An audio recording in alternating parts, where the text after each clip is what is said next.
എങ്ങോട്ട് പോകണം എന്നതിൽ ഒരു നിശ്ചയവുമില്ലാതിരുന്ന അനിശ്ചിതാവസ്ഥയിൽ നിന്ന് BJPയുടെ മുൻ സംസ്ഥാന വക്താവ് സന്ദീപ് വാര്യർ ഒടുവിൽ കോൺഗ്രസിൽ ചെന്ന് ചേർന്നിരിക്കുന്നു. നല്ല കാര്യമാണ്. എന്താണെന്ന് വെച്ചാൽ, ഒരു തീവ്ര വർഗീയ രാഷ്ട്രീയ പശ്ചാത്തലമുള്ള ആൾക്ക് നിലവിലെ ഇന്ത്യൻ സാഹചര്യത്തിൽ ആ രാഷ്ട്രീയത്തിൽ നിന്ന് ഒരു മാറ്റം ആവശ്യമായി വന്നാൽ പിന്നെ അടുത്ത കാല് വെച്ച് പോകാവുന്ന ഒരു പ്രധാനപ്പെട്ട രാഷ്ട്രീയ പാർട്ടി, ഒരുപക്ഷെ ഒരേ ഒരു രാഷ്ട്രീയ പാർട്ടി എന്നുപോലും പറയാവുന്നത് കോൺഗ്രസ് ആണ്. അങ്ങനെ പറയേണ്ടി വരുന്നതിൽ ഖേദമുണ്ട്. പക്ഷേ ഇന്ത്യൻ നാഷണൽ കോൺഗ്രസ് BJPയുടെ തീവ്ര ഹിന്ദുത്വത്തോട് കിടപിടിച്ച് നിൽക്കാൻ ശ്രമിക്കുന്ന മൃദുഹിന്ദുത്വ രാഷ്ട്രീയത്തെ, സംഘപരിവാറിൻ്റെ തീവ്ര വർഗീയതയ്ക്ക് ബദലായി മൃദുഹിന്ദുത്വ വർഗീയം രാഷ്ട്രീയത്തെ മുറുകെ പിടിക്കാൻ തുടങ്ങിയിട്ട് കുറച്ചു കാലമായി എന്ന് രാഷ്ട്രീയം നോക്കുന്ന എല്ലാവർക്കും അറിയാം. അതുകൊണ്ട് കോൺഗ്രസിൽ നിന്ന് കരുണാകരൻ്റെ മകൾ പത്മജ വേണുഗോപാൽ BJPയിലേക്ക് പോയതുപോലെ സ്വാഭാവികമാണ് BJPയിൽ നിന്ന് മുൻ സംസ്ഥാന വക്താവ് സന്ദീപ് വാര്യർ കോൺഗ്രസിലേക്ക് വരുന്നത്. ഇത് രാജ്യത്തെ തീവ്ര വർഗീയ ശക്തിയും മൃദുഹിന്ദുത്വ പാർട്ടിയും തമ്മിലുള്ള ഒരു തരം കൊടുക്കൽ വാങ്ങലാണ്. ഇവർക്ക് പരസ്പരം അടിസ്ഥാനപരമായി ഇടതുപക്ഷം കൃത്യമായി എല്ലാ കാലത്തും പറഞ്ഞുകൊണ്ടിരിക്കുന്നത് പോലെ ഒരു അടിസ്ഥാന നയത്തിലും പരസ്പരം വ്യത്യാസമില്ലാത്തവരാണ്. സാമ്പത്തിക നയത്തിൽ, രാഷ്ട്രീയ നയങ്ങളിൽ, ദളിതരോടും ആദിവാസികളോടുമുള്ള സമീപനത്തിൽ, മനുഷ്യാവകാശ പ്രശ്നങ്ങളിൽ, UAPAയുള്ള സമീപനത്തിൽ, അങ്ങനെ ഒരടിസ്ഥാന പ്രശ്നത്തിലും അടിസ്ഥാനപരമായ വലിയ അഭിപ്രായ വ്യത്യാസങ്ങളില്ലാത്ത രണ്ട് പാർട്ടികളാണ് കോൺഗ്രസും BJPയും. പക്ഷേ BJP ആണ്. അവർ കൃത്യമായി ഹിന്ദുരാഷ്ട്രത്തിന് വേണ്ടി വാദിക്കുന്നു. കോൺഗ്രസ് ആണ്. അതൊരു മതരാഷ്ട്ര പാർട്ടിയല്ല എന്ന വ്യത്യാസം മാത്രമേ ഉള്ളൂ.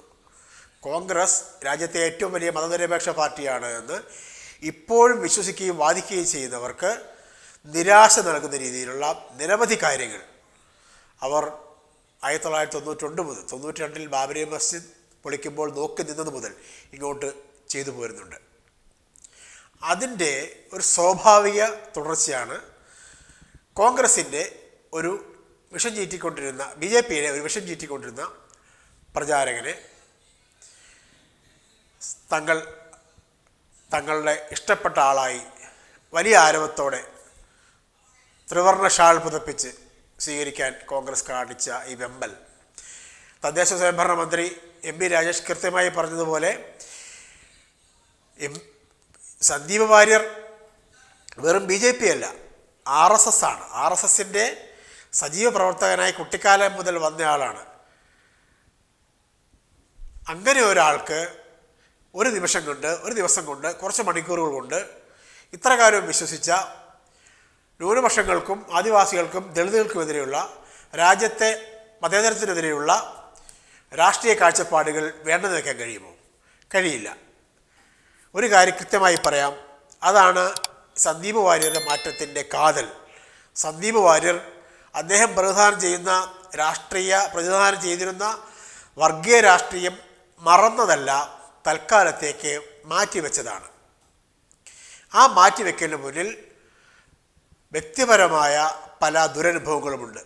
ഒരാളുടെ വ്യക്തിപരമായ ദുരനുഭവങ്ങൾ, അതായത് രാഷ്ട്രീയത്തിൽ നിൽക്കുമ്പോൾ ആ ആൾ കുറേ കാലമായി വെള്ളം കോരുകയും വിറക് വെട്ടുകയും ചെയ്ത ആ രാഷ്ട്രീയ പാർട്ടിയുടെ ആശയങ്ങൾക്ക് വേണ്ടി വെള്ളം കോരുകയും വിറക് വെട്ടുകയും ചെയ്ത ഒരാൾക്ക് അതിലെ ചില ആളുകളിൽ നിന്ന് പുറംകാൽ കൊണ്ട് തൊഴി കിട്ടുമ്പോൾ ഉണ്ടാകുന്ന സ്വാഭാവികമായ വ്രണപ്പെടൽ, വൈകാരികമായ വേദന സന്ദീപ് വാര്യർക്കുണ്ടായിട്ടുണ്ട്. അങ്ങനെയാണ് സന്ദീപ് വാര്യർ BJPയുമായി ഇപ്പോൾ അകന്നിരിക്കുന്നത്. അതിന് പാലക്കാട്ടെ BJP സ്ഥാനാർത്ഥി C കൃഷ്ണകുമാറും BJPയുടെ സംസ്ഥാന അധ്യക്ഷൻ K സുരേന്ദ്രനും അടക്കമുള്ള പലരുടെയും ഭാഗത്തു നിന്ന് സംഭാവനകൾ ഉണ്ടായിട്ടുമുണ്ട്, അതായത് സന്ദീപിനെ വേദനിപ്പിക്കുന്നതിൽ. ഇതെല്ലാം ചേർന്ന് വ്യക്തിപരമായി സന്ദീപിനുണ്ടായ ഒരു അതിവൈകാരിക തീരുമാനമാണ് BJP വിടാനുള്ള തീരുമാനം. ഈ തീരുമാനത്തിൻ്റെ പുറകെ പോകാൻ, വ്യക്തിപരമായ ഈ വൈകാരികതയുടെ പുറകെ പോകാൻ CPM തയ്യാറായില്ല എന്നതാണ് സമീപകാല രാഷ്ട്രീയത്തിൻ്റെ പ്രത്യേകത. AK ബാലൻ അടക്കമുള്ള ആളുകൾ സന്ദീപ് വാര്യരുമായി ആശയവിനിമയം നടത്തി എന്ന യാഥാർത്ഥ്യം നിലനിൽക്കുമ്പോൾ തന്നെ അവർ കൃത്യമായി പറഞ്ഞിരുന്നത് രാഷ്ട്രീയ നിലപാടിലെ മാറ്റത്തിനനുസരിച്ചാണ് CPM ഒരാളെ സ്വീകരിക്കുന്നതെന്നാണ്. വ്യക്തിപരമായ ഇഷ്ടാനിഷ്ടങ്ങളല്ല ഒരാളുടെ രാഷ്ട്രീയത്തെ നിർണ്ണയിക്കുന്നത്. രാഷ്ട്രീയ കാഴ്ചപ്പാടുകളെ, നിലപാടുകളെ നിർണ്ണയിക്കുന്നത് ആ ആൾക്ക് സ്വന്തം സഹജീവികളോട്, ജീവിക്കുന്ന കാലത്തോട്, ആ കാലത്ത്